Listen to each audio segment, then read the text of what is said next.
Welcome back to the Inspiration Station where stories spark action. I'm your host, Mr. U. If you're watching us for the very first time, thanks for making us part of your week. We're live on LinkedIn, Facebook, and our YouTube channel, youtube.com They Call Me Mr. U. Thanks again for watching us. If you have a question for myself or our guest for today's show, please, wherever you're watching this episode, drop it in the comments section or in the chat. We're happy to answer those questions live as they come through.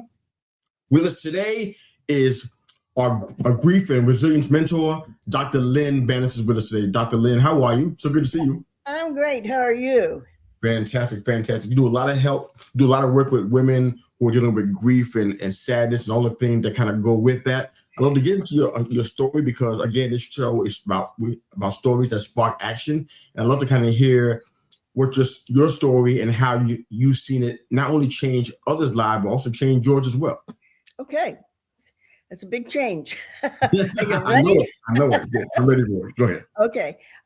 My professional life was spent as a executive coach and a person that did leadership development. So I worked with people's behavior for years and years and years. And then finally we retired, which was kind of nice.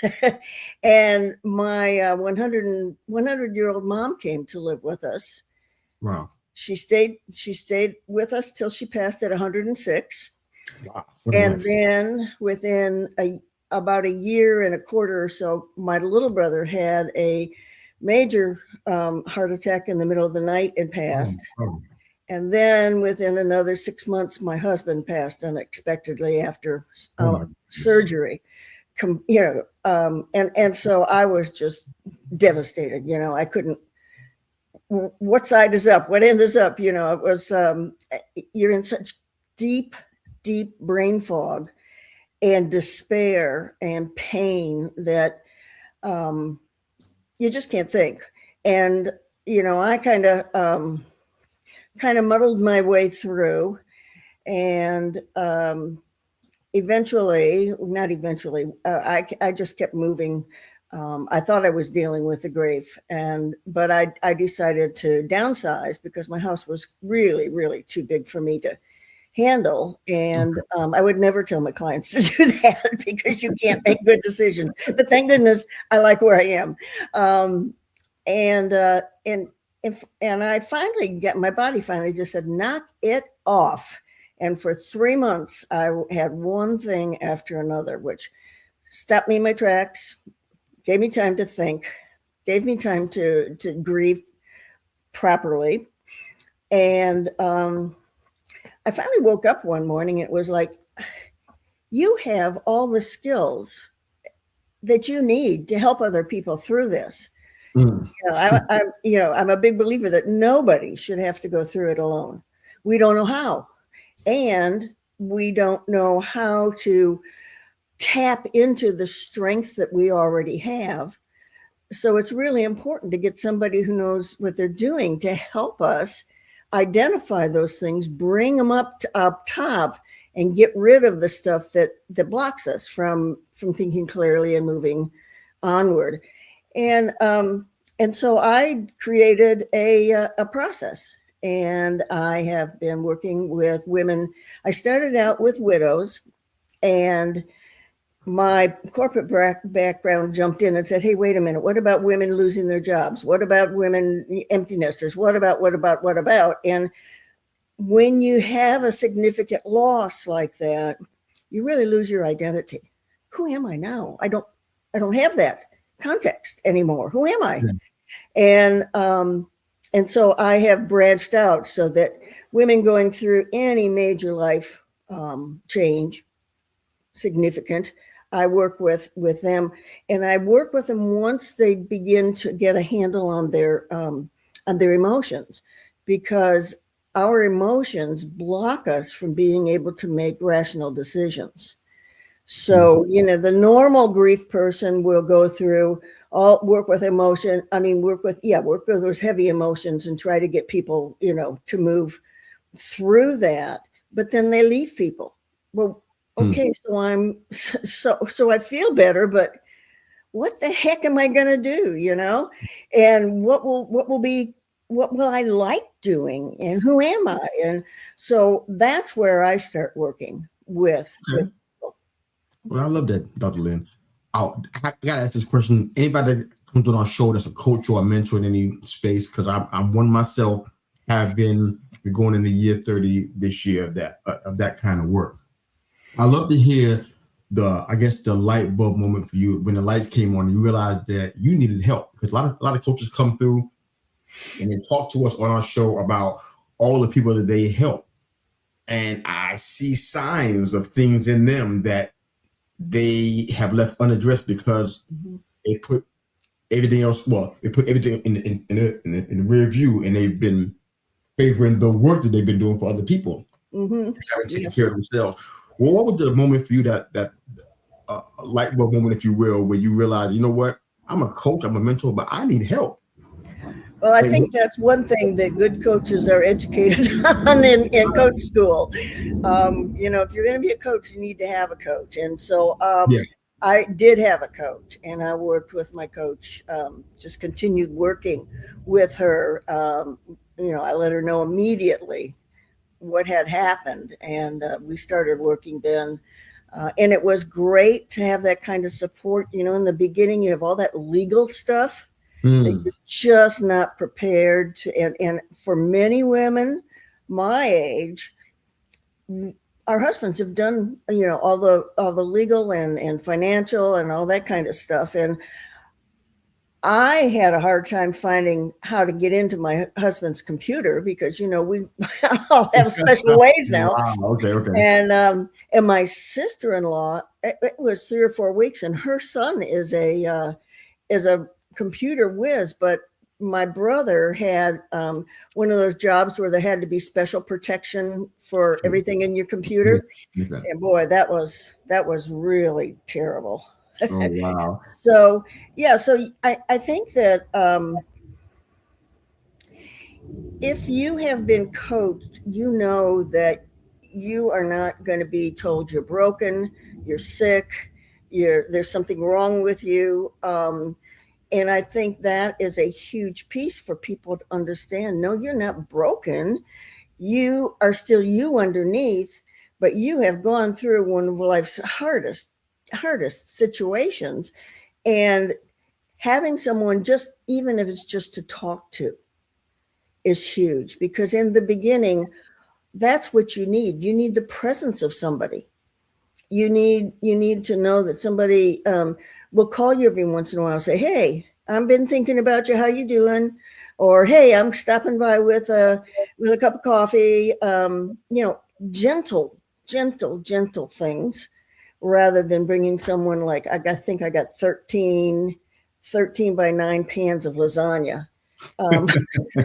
Please. I haven't had it Very specific, Dr. Lynn. But, you know, we don't know how to deal with grief. And so we've got people that are looking at you saying, I don't know what to do. Oh my God, I don't want to hurt her feelings. I'm just going to back off. And they don't do it to hurt you, but they don't know what to do. That makes sense. Here's something that I've noticed as well when it comes to grief and depression. Let me just ask you the question. Do you believe that there's a relationship between laziness and grief and depression? Because people who are hard chargers, I guess it's obvious that, you know, to the outside person, that people who are A-type personality that are all moving and shaking at a high level, when they're not doing it anymore and they become more reclusive, they become more isolated, I guess the outside person can tell, you know what, this person is, they've changed it. They got lazy and different, and overly reticent about stuff and not doing things. Do you think there's a relationship between laziness and grief and depression? What did you see in your experience that kind of lets you know what, this is a warning sign, a red flag? Did you see one? Oh yeah. I mean, I just had no motivation. And that's not laziness. That is what your body is doing to try to help you recover, because the grief, all that emotion and is taking over, and your brain has changed. Your brain is like, whoa, wait a minute, something's missing here in my map of your life. And I have to figure out what it is because I need to protect you. And so everything slows down. And I think that people are just amazed that that can last 2-3 years, even if you've been working through it. Because I'm sure other professionals have told you that it's like all of a sudden a tsunami comes over you and you're just back in the grief, and it comes out of the blue. You can't stop it. You can't help it. You just sit with it, and it can last several days. It's miserable, actually. So, it's just your body is saying, I need to adjust. I need to take some time here.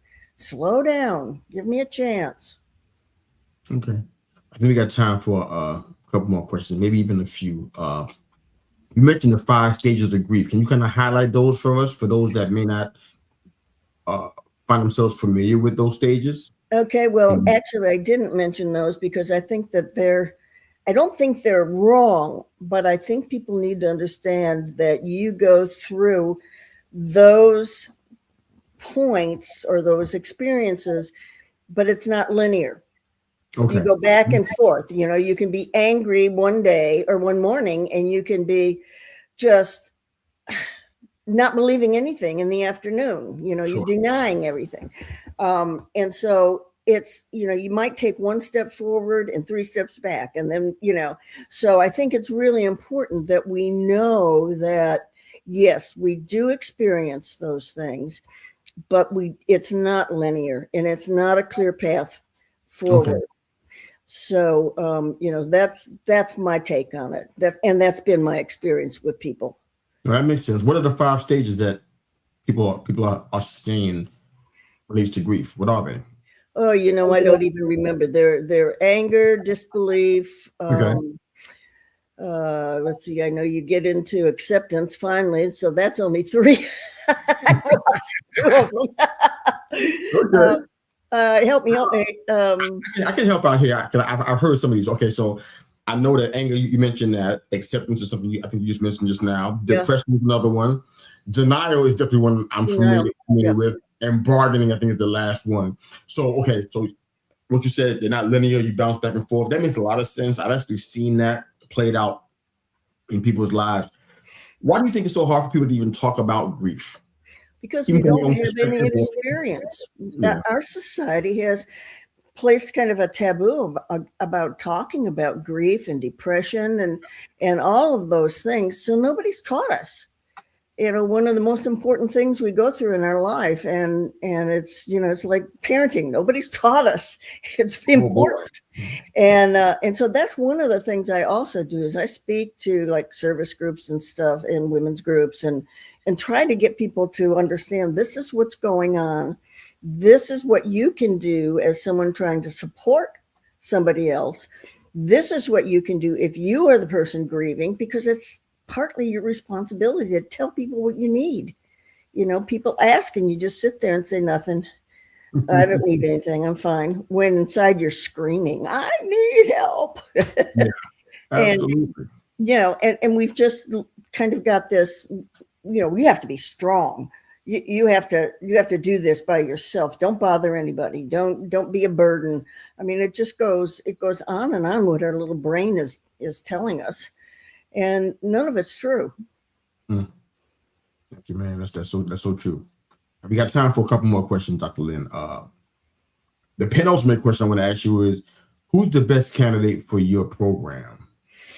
Best candidate for my program is someone who has had a significant loss, and they have gotten to the point where they're really handling the emotions, but they've all of a sudden this has got to be more. I don't want to stay here. There's got to be something more, but they don't know how to get there. They don't know what it is. And that's when I can step in and really help the person get that all figured out. And I think 2 things that I do that are different. One is I not only work on the person's inside, but I work on what is it like when they're in flow? what does the environment have to be like to support them as they move into a new life? And so we use all the changes they've made psychologically, like getting rid of self-limiting beliefs.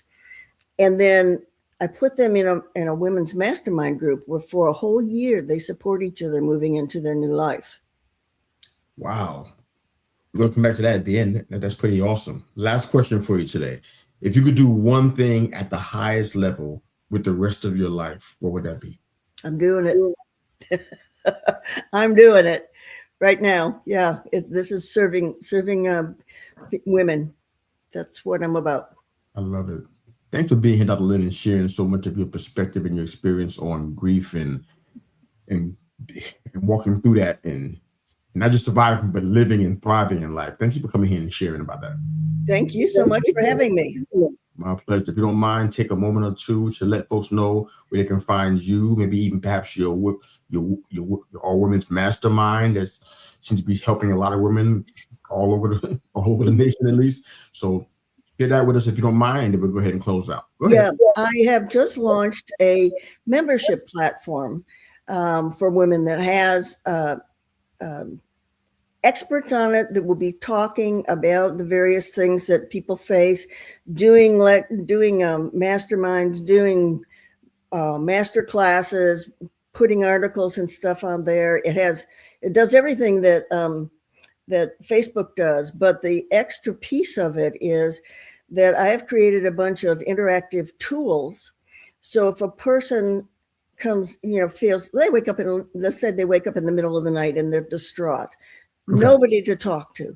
They don't know what they can do. But they can go to this platform, this membership platform, and they can listen to some soothing music. They can listen to some meditations. They can do some meditations. They can click on something that says, "Where are you right now?" "I am distraught." "Okay, let's find out what happened." And so it walks them through where they are to a point that they are given like 3 easy, doable steps they can do right away that will start moving them forward. Thank you very much. Grief and resilience mentor, Dr. Lynn Banis, is with us. Thanks again for your time, Dr. Lynn. Wherever you are and however you're watching this show, thanks for making us part of your week. Dr. Lynn's going to follow us on whatever social media platform she uses. If you have any questions or comments that come up when you view the episode, you can reach out to me, or I'll try to connect you with Dr. Lynn to get more direct answers. But thanks again for making us part of your week and your day. I'm Mr. U. That's Dr. Lynn. This is the Inspiration Station, where stories spark action. Have a fantastic day. Thanks for watching and listening.